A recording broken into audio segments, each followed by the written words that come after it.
ജെൻസി കൂട്ടർക്ക് ഇത് വളരെ ഫെമിലിയറും വളരെ ഹൈലി ഡിസ്കസ്ഡ് ആയിട്ടുള്ള ഒരു ടോപ്പിക്കാണ്. പക്ഷേ എന്നാൽ മറ്റു പലർക്കും ഇത് അത്ര പരിചയമില്ലാത്ത ഒരു വാക്കാണ്. Let's dive into what is pick me. ഇതെങ്ങനെ സംഭവിക്കുന്നു, ഇതിൻ്റെ കാരണം എന്താണ്, ഇതെങ്ങനെ ഡീൽ ചെയ്യാം എന്നതാണ് നമ്മൾ ഈ വീഡിയോയിൽ സംസാരിക്കുന്നത്. So first of all, pick me girl എന്ന് പറയുന്നൊരു കോൺസെപ്റ്റ് ബേസിക്കലി ഒരു സൈക്കോ സോഷ്യൽ ഔട്ട്കമാണ്. ചില പെൺകുട്ടികൾ അല്ലെങ്കിൽ ചില സ്ത്രീകൾ, ഓക്കെ, നമ്മൾ ഫ്രണ്ട്സിൻ്റെ കൂടെ ഇരിക്കുമ്പോഴോ അല്ലെങ്കിൽ നമ്മൾ ക്ലാസ്സിലിരിക്കുമ്പോഴോ അല്ലെങ്കിൽ വർക്ക് സ്പേസിലിരിക്കുമ്പോഴോ ചില പെൺകുട്ടികൾ വളരെ അധികം എക്സ്ട്രാ ആയിട്ട് നൈസ് ആവുന്നതും അല്ലെങ്കിൽ എക്സ്ട്രാ ആയിട്ട് സ്മാർട്ട് ആവുന്നതും എന്നാൽ ഇതിലൂടെ പല ആൾക്കാരുടെ അറ്റൻഷൻ സീക്ക് ചെയ്യുന്നതുമായിട്ടുള്ള ഒരു കൗതുകകരമായിട്ടുള്ള കാര്യം ചിലപ്പോൾ നമ്മൾ ഒബ്സർവ് ചെയ്യാൻ ചാൻസ് ഉണ്ട്. ഇങ്ങനെയുള്ള ബിഹേവിയേഴ്സും പാറ്റേൺസും നമ്മളിൽ പല ആൾക്കാരും ശ്രദ്ധിക്കാൻ ചാൻസ് ഉണ്ട്. നിങ്ങൾ അങ്ങനെ എന്തെങ്കിലും ശ്രദ്ധിച്ചിട്ടുണ്ടെങ്കിൽ അതൊരു കാര്യഗൗരവമായിട്ടുള്ള വിഷയമാണ്. ആ വിഷയത്തിന് നമ്മളിടുന്ന പേരാണ് പിക്ക് മീ ഗേൾ സിൻഡ്രോം. സോ ഇത് ബേസിക്കലി എങ്ങനെയാണ് സംഭവിക്കുകയെന്ന് വെച്ച് കഴിഞ്ഞാൽ, പല പെൺകുട്ടികൾക്കും പല സ്ത്രീകൾക്കും അറ്റൻഷൻ വേണമെന്നുള്ളത് വളരെ സ്വാഭാവികമായിട്ടുള്ളൊരു നീഡാണ്. പക്ഷേ പിക്ക് മീ ആയിട്ടുള്ള ഗേൾസിൻ്റെ പ്രശ്നം എന്താണെന്ന് വെച്ച് കഴിഞ്ഞാൽ, ഇവർക്ക് അറ്റൻഷൻ മാത്രം പോരാ, they want to be chosen. ഒരു 5 പെൺകുട്ടികൾ ഇരിക്കുമ്പോഴത്തേനും എല്ലാ ആൺകുട്ടികളും അല്ലെങ്കിൽ എല്ലാ പുരുഷന്മാരും അവരെ മാത്രം ചൂസ് ചെയ്യണം, അവരെ മാത്രം ശ്രദ്ധിക്കണം, അല്ലെങ്കിൽ ഈ പറയുന്നത് പോലെ അവരുടെ അടുത്ത് മാത്രം ക്രഷ് ഉണ്ടാവണം, അവരെ മാത്രം ഡിസയർ ചെയ്യണം എന്നുള്ള ഒരു പിടിവാശിയാണ് pick me girl syndrome. One thing I really want to tell you, pick me girls no they tend to really put down other girls. Oh my god, this is trauma for some girls. They tend to put down other girls, especially in the presence of male friends. ഇപ്പം ഞാൻ ഒരു example പറയാം. Suppose ഒരു 3-4 പെൺകുട്ടികൾ ഇരിക്കുകയാണ്, അതിലൊരു പെൺകുട്ടി പിക്ക് me ആണെന്ന് വിചാരിച്ചോ. അപ്പോൾ ഇവർ 4 പേര് മാത്രം ഇരിക്കുമ്പം ഈ പിക്ക് മീ ആയിട്ടുള്ള കുട്ടി will be very fine. She'll be very fine, she'll be very friendly, very kind and everything. പക്ഷേ അവിടെ ഒരു ആൺകുട്ടി വന്നു കഴിഞ്ഞ് കഴിഞ്ഞാൽ ഈ പെൺകുട്ടിയുടെ ബിഹേവിയർ മാറും. ഈ പെൺകുട്ടി പെട്ടെന്ന് ഈ ആൺകുട്ടിയുടെ ടീമിലാവും.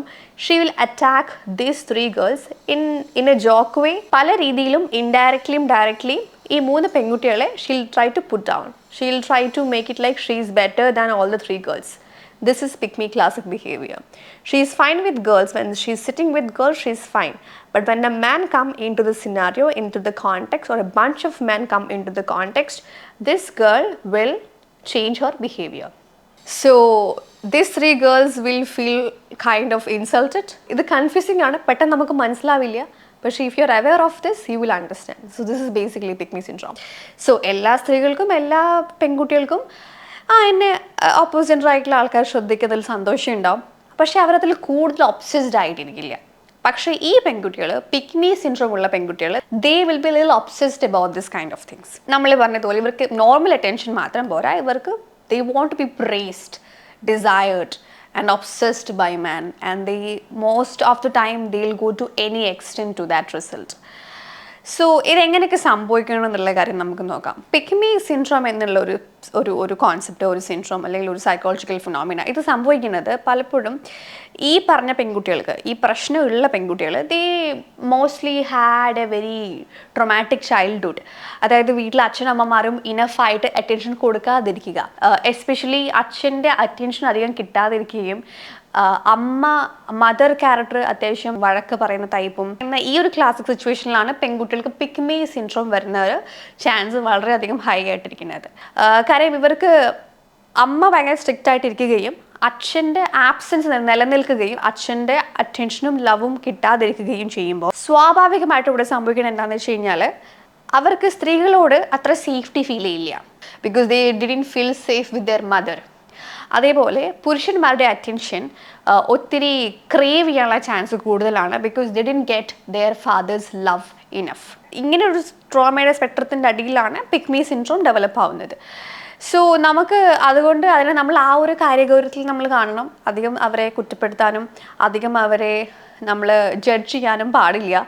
It's actually a psycho social outcome. പിന്നെ വേറെ ഇതിൻ്റെ കാരണങ്ങൾ എന്താണെന്ന് വെച്ചാൽ, നമ്മൾ പെൺകുട്ടികൾ വളരുമ്പോൾ they grew up in a male's in a men's world അല്ലേ. നമ്മൾ പേട്രിയാർക്കി ഉള്ളതുകൊണ്ട് തന്നെ ആണുങ്ങളുടെ ലോകത്ത് വളരുന്ന ആൾക്കാരാണ് സ്ത്രീകൾ. പറഞ്ഞു കഴിയുമ്പോൾ നമ്മൾ അങ്ങനെ തന്നെ പറയണം. അത് നമ്മൾ ഡിനൈ ചെയ്യേണ്ട ആവശ്യമില്ല. അത് ഇതുവരെ അങ്ങനെയാണ്, അതിപ്പം മാറിക്കൊണ്ട് വരുന്നതേ ഉള്ളൂ. ഈ ആണുങ്ങളുടെ ഈ പുരുഷന്മാരുടെ ലോകത്തിൽ നമ്മൾ കുഞ്ഞു പെൺകുട്ടികൾ വളർന്നു വരുമ്പം they have this thought that ആണുങ്ങളുടെ അറ്റൻഷനും അപ്രൂവലും കിട്ടുന്നതാണ് സേഫ്റ്റി, അതാണ് സർവൈവൽ എന്നുള്ള ഒരു സ്വാഭാവികമായിട്ടുള്ള ഒരു തോട്ട് അവരുടെ മനസ്സിലോട്ട് വരാം. ഇത് നമ്മുടെ വീട്ടിൽ നമ്മൾ തന്നെ കാണലുണ്ടാവും. ചിലപ്പോൾ മിക്ക അമ്മമാരും അവർ ഭയങ്കരമായിട്ട് വീട്ടിലെ പുരുഷന്മാർക്ക് ഭയങ്കരമായിട്ട് ഇമ്പോർട്ടൻസ് കൊടുക്കും. പക്ഷെ ബേസിക്കലി ഇതൊരു ചെറിയൊരു പിക്മിയാണെന്ന് ഞാൻ പറയും. കാര്യം സ്ത്രീകൾക്ക് പണ്ട് മുതലേ ഒരു ധാരണയുണ്ട്, പുരുഷന്മാർ നമ്മളെ അടുത്ത് ഫൈൻ ആണെങ്കിൽ അവർ chance of survival is very high. Because പണ്ട് പുരുഷന്മാരാണ് പൈസ മാനേജ് ചെയ്യുന്നതും വീട്ടിലെ ബ്രെഡ് വിന്നറും പുരുഷന്മാരാണ്. So they have to have a very safe relationship with the men in the house. അത് പല അമ്മമാർക്കും ഭയങ്കര പേട്രിയാർക്കി എഫക്റ്റ് നമുക്ക് കാണാൻ പറ്റും. സോ ഈ പേട്രിയാർക്കി എഫക്റ്റും പിക്മിയും രണ്ടും ഭയങ്കര ഇൻറ്റർവൈൻഡ് ആണെന്ന് നമുക്ക് പറയേണ്ടി വരും. പല ആൾക്കാരും അടങ്ങി ഒതുങ്ങി ഇരിക്കണം, കുക്കിംഗ് പഠിക്കണം എന്നൊക്കെ പഠിപ്പിച്ചു കൊടുക്കുന്ന ഒരു കാലഘട്ടം മിക്ക പെൺകുട്ടികൾക്കും ഉണ്ടായിട്ടുണ്ട്. അപ്പോൾ അവർ ഇൻറ്റേർണലൈസ് ചെയ്ത് വെക്കണം. എന്താണെന്ന് വെച്ച് കഴിഞ്ഞാൽ, അപ്പോൾ ആൺകുട്ടികളെ നമ്മളെ ചൂസ് ചെയ്യുന്നതാണ് സേഫ്റ്റി എന്നുള്ളൊരു തോട്ട് എവിടെയോ ഇൻറ്റേർണലൈസ് ആയിട്ട് കിടപ്പുണ്ട്. അപ്പോൾ അതൊരു കാരണമാണ് എന്തുകൊണ്ട് പിക്മി സിൻഡ്രോം സംഭവിക്കണമെന്നുള്ളൊരു കാര്യം. പിന്നെ എന്താണെന്ന് വെച്ച് കഴിഞ്ഞാൽ ഇൻറ്റേർണലൈസ്ഡ് ആയിട്ടുള്ള മിസോജിനി, അതായത് ഇൻഡയറക്ട്ലി അറിയാണ്ട് നമ്മൾ പഠിച്ചു പോകുന്നൊരു കാര്യം എന്താണെന്ന് വെച്ച് കഴിഞ്ഞാൽ ഫെമിനിറ്റി അത്ര അടിപൊളിയായിട്ടുള്ള ഒരു കാര്യമില്ല. ഇച്ചിരി ബോൾഡായിട്ട് ഇച്ചിരി മാസ്കുലിനായിട്ട് ഇരിക്കുന്നതാണ് എല്ലാവരും അക്സെപ്റ്റ് ചെയ്യുന്നത് ഒരു കാര്യം. അതാണ് കുറച്ചുകൂടി സ്റ്റൈലായിട്ടുള്ള ഒരു കാര്യം എന്നൊരു കൾച്ചറൽ ഷിഫ്റ്റ് നമുക്ക് വന്നിട്ടുണ്ട്. ഈ ഷിഫ്റ്റ് കാരണം നമ്മൾ ഫെമിനിറ്റിയെ ഷെയിംഫുൾ ആയിട്ടാണ് നോക്കിക്കാണുന്നത്. ഭയങ്കര സോഫ്റ്റ് ആയിട്ടിരിക്കുക, അല്ലെങ്കിൽ ഫെമിനിൻ ആയിട്ടുള്ള കാര്യങ്ങളൊക്കെ ആൾക്കാർക്ക് അത്ര താല്പര്യമില്ലാത്തൊരു കൾച്ചർ നമുക്ക് വന്നിട്ടുണ്ട്. അത് നമ്മൾ മിസോജിനി എന്ന് പറയും. പല പെൺകുട്ടികളും ഈ മിസോജിനി ഇൻറ്റേർണലൈസ് ചെയ്യും. കാര്യം പല ആൺകുട്ടികൾക്ക് ഇപ്പോൾ കുറച്ചുകൂടി മോഡേൺ ആയിട്ട് ബോൾഡായിട്ടുള്ള പെൺകുട്ടികളാണ് ഇഷ്ടം എന്നുള്ളൊരു സംഭവമാണ് നിലനിൽക്കുന്നതെങ്കിൽ, ഈ പറഞ്ഞ പിക്മി ആയിട്ടുള്ള girls they will choose into that character.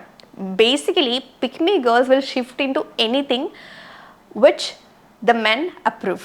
ആണുങ്ങൾക്ക് എന്താണ് ഇഷ്ടം അത് അവർ അക്കോമഡേറ്റ് ചെയ്ത് അഡാപ്റ്റ് ചെയ്ത് ക്യാരി ചെയ്യും. Because they want to be chosen by men. അത് ഇമോഷണൽ അറ്റൻഷൻ ചെറുപ്പത്തിൽ കിട്ടാത്തത് അവർ കോമ്പൻസേറ്റ് ചെയ്യുന്നതാണ്. ഇപ്പം നിങ്ങൾക്ക് ഒരു കാര്യം കിട്ടിയിട്ടില്ല, അപ്പോൾ നിങ്ങൾ വലുതാകുമ്പോൾ കുറേ അത് വേണം നിങ്ങൾക്ക് തോന്നും. അപ്പോൾ പണ്ട് കിട്ടാത്ത ആബ്സെൻസ് നമ്മളത് കോമ്പൻസേറ്റ് ചെയ്ത് നമ്മളത് നേടിയെടുക്കുന്ന ഒരു ബിഹേവിയറാണത്.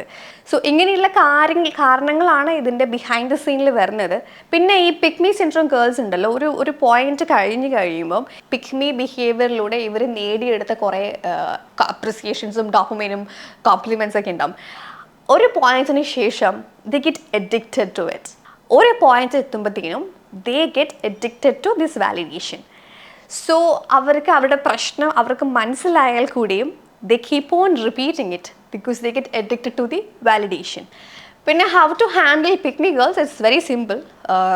അവർ ഈ പറയുന്നത് പോലെ I don't hang out with other girls, I don't have female friends, അല്ലെങ്കിൽ I don't hang out with female friends എന്നൊക്കെ പറയുകയാണെങ്കിൽ ask them, just ask them very plain ആയിട്ട് ചോദിക്കുക, അത് എന്തുകൊണ്ടാണ് അങ്ങനെ പറയുന്നത്, what is the thing, what is your problem with other girls എന്നുള്ള കാര്യം ചോദിക്കാം. Question why they are behaving like it. പിന്നെ നിങ്ങൾക്ക് ഇതൊന്നും നിങ്ങൾക്ക് പറഞ്ഞു കൊടുക്കാനും ഇങ്ങനത്തെ ചോദിക്കാൻ നിങ്ങൾക്ക് എനർജി ഇല്ലെങ്കിൽ there is only one thing you can do, set boundary with them. പിന്നെ എനിക്ക് വേറൊരു കാര്യം ആഡ് ചെയ്യാനുള്ളത് എന്താണെന്ന് വെച്ച് കഴിഞ്ഞാൽ, പല ആൺകുട്ടികളുണ്ടല്ലോ പിക്മി ഗേൾസിൽ ആണ് കൂടുതൽ വീഴാൻ ചാൻസ് ഉണ്ടാവുക. കൂടുതൽ ഇങ്ങനത്തെ പെൺകുട്ടികളായിരിക്കും നിങ്ങൾ പെട്ടെന്ന് ഭയങ്കര അട്രാക്റ്റീവായിട്ട് നിങ്ങൾ നോക്കിക്കാണാം. Because they have that kind of അങ്ങനെ ഒരു പാറ്റേൺ ഞാൻ കാണലുണ്ട് പലപ്പോഴും.